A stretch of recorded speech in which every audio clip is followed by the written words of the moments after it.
তাদের ধরে নেওয়ার পরে গাড়ির মধ্যে মিউজিক ছেড়ে কিন্তু তাদের ব্যাপক পিটুনি করা হয়েছে। মোহাম্মদপুর থানার যে চৌকস টিম আছে তারা একটা দুর্দান্ত কাজ করেছে, একটা অপহরণকারী চক্রকে গ্রেপ্তার করেছে এবং তাদের অপহরণের শিকার 4 জন ভিকটিমকে আমরা আজকে উদ্ধার করেছি আজকে সকালে। তো ঘটনা যেটা ঘটেছিল যে গতকালকে অর্থাৎ 3 মে 7 মসজিদ হাউজিং থেকে প্রথমত সোহেল নামের একজনকে অপহরণ করা হয়। অপহরণের জন্য ব্যবহৃত হয়েছিল একটা মাইক্রোবাস। সেখানে 7-8 জন ব্যক্তি ছিল সাদা পোশাকে, তাদের প্রত্যেকের হাতে ওয়ালেস ছিল এবং তারা তাদের যেটা বলেছে যে তারা হচ্ছে আইন শৃঙ্খলা বাহিনীর সদস্য এবং তাদের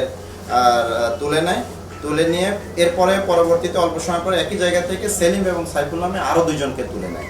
তো সোহেলের কাছ থেকে একটা অটো তারা নিয়ে নেয় এবং সাইফুলের কাছ থেকেও একটা তারা অটো নিয়ে নেয়, অর্থাৎ অটো রিক্সা নিয়ে নেওয়ার পরে এই 3 জনকে নিয়ে তারা বিভিন্ন এলাকায় ঘুরে বাসাবোর দিকে নিয়ে যায়। এর অতঃপর বাসাবোতে এই আপনার সেলিম এবং সাইফুলকে রেখে সোহেলকে নিয়ে আবার সন্ধ্যার দিকে মোহাম্মদপুরে তারা আবার ওই একই মাইক্রো নিয়ে আসে। আসার পরে এই বুদ্ধিজীবী থেকে অর্থাৎ বোর্ডঘাট থেকে আরও একজন আলী আহমেদ নামে আরও একজন রিক্সা চালক তাকে আবার করে নিয়ে আবার তাদের বাসাবোতে নিয়ে যায়। এই সময় তাদের প্রচুর চক্র এবং তাদের কাছ থেকে প্রত্যেকের কাছ থেকে 2 লক্ষ করে অর্থাৎ মুক্তিপণ দাবি করে। তো এই সময়ের মধ্যে তাদের কাছ থেকে 4 জনের কাছ থেকে 4টা মোবাইল, 2 জনের কাছ থেকে 2টা অটো রিক্সা, নগদ 200, 500 এবং 8,500, মোটামুটি 10,000 টাকা নগদ এবং 20,000 টাকা বিকাশে তারা গ্রহণ করে। এই ঘটনার পরে যখন আমাদের এই সেলিমের হচ্ছে যে আত্মীয় স্বজন আমাদের কাছে সন্ধ্যায় আসার পরে জানায় যে এরকম একটা ঘটনা ঘটেছে এবং তাদের বারবার ফোন দেওয়া হচ্ছে এবং মুক্তিপণ হিসেবে তাদের কাছ থেকে 2 লক্ষ করে টাকা চাওয়া হচ্ছে। আমরা সাথে সাথে ঘটনাটা গুরুত্বের সাথে নেই এবং একই সাথে আমরা তথ্য প্রযুক্তি সহযোগিতা নিয়ে আমরা প্রথমত এই অপহরণকারী চক্রের যে মূল হোতা মিজানুর রহমান রিপন, বয়স 40, হাতির ঝিলের একজন ব্যবসায়ী হিসেবে এখন পর্যন্ত পরিচয় দিয়েছে। এই বিকাশের সূত্র ধরে আমরা তাকে গ্রেপ্তার করি। গ্রেপ্তার করার পরপরই যখন তাকে গ্রেপ্তার করার পরে যখন তার লোকজন জানতে পারে যে তাদের চক্রের মূল যে হতাশ তাকে গ্রেপ্তার করা হয়েছে, এই সময় তারা জানতে পেরে বাসাবোতে যে বাসায় তাদের আটকে রেখে সারা রাত নির্যাতন করা হয়েছে এবং চাঁদা দাবি করা হয়েছে, মুক্তিপণ দাবি করা হয়েছে, সেখান থেকে তারা একটা গাড়িতে করে ওই যে অপহরণ ব্যবহৃত যে মাইক্রো, সেই মাইক্রোতে করে উত্তরা দিয়াবাড়িতে একটা অটো মালিক সমিতির অফিসে তাদের পৌঁছে দেওয়া হয় এবং এই মাইক্রোতে ছিল আল ওয়াজেদ ফয়সাল, বয়স 27, একটা ব্যক্তি তাদের বাসাবো থেকে মাইক্রোতে করে ইয়াতে নিয়ে যায়, উত্তরা দিয়াবাড়িতে নিয়ে যায়।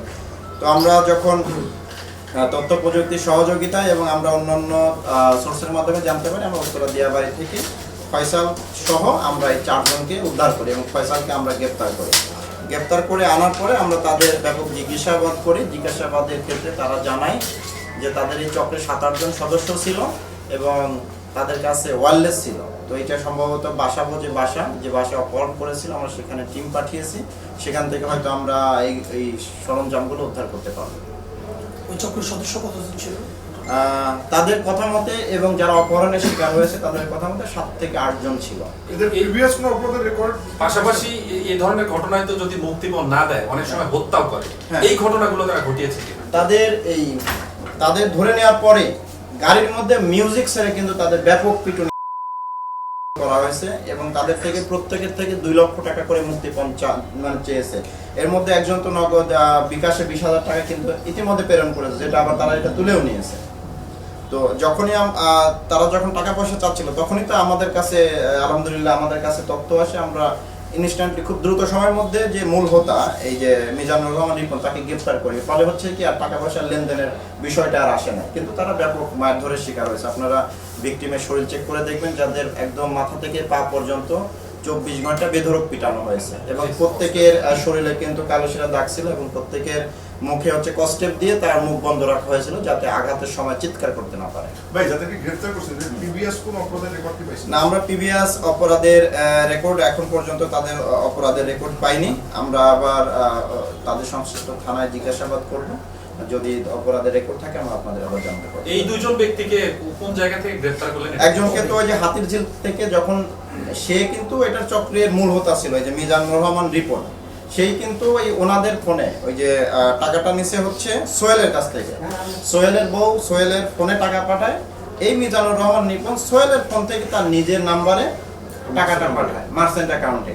টাকা পাঠাইলে তখন আমরা ওইটা সূত্র ধরে বিকাশের সহযোগিতা নিয়ে তথ্য প্রযুক্তি সহযোগিতা নিয়ে আমরা প্রথমে সোহেলকে কৌশলে হাতির ঝিল থেকে গ্রেপ্তার করি। সোহেলকে গ্রেপ্তার করার পরেই তো এদের টনক নড়ে, এই চারজনকে তখন স্থানান্তর করে ফেলে পার্শ্ববর্তীতে উত্তরা দিয়া বাড়িতে একটা হচ্ছে যে গ্যারেজে অর্থাৎ সমিতির মধ্যে তাদের রেখে আসে সকালে। পরে সেখান থেকে আমরা তাদের উদ্ধার করি। ওনারা বললো যে আইন শৃঙ্খলা বাহিনীর পরিচয় দিয়েছে। আসলে হ্যাঁ, আইন শৃঙ্খলা বাহিনী প্রত্যেকের হাতে ওয়্যারলেস ছিল, এবং তারা নিজেদের আইন শৃঙ্খলা বাহিনীর সদস্য হিসেবে পরিচয় দিয়েছে। মূল উদ্দেশ্য তাহলে কি ছিল?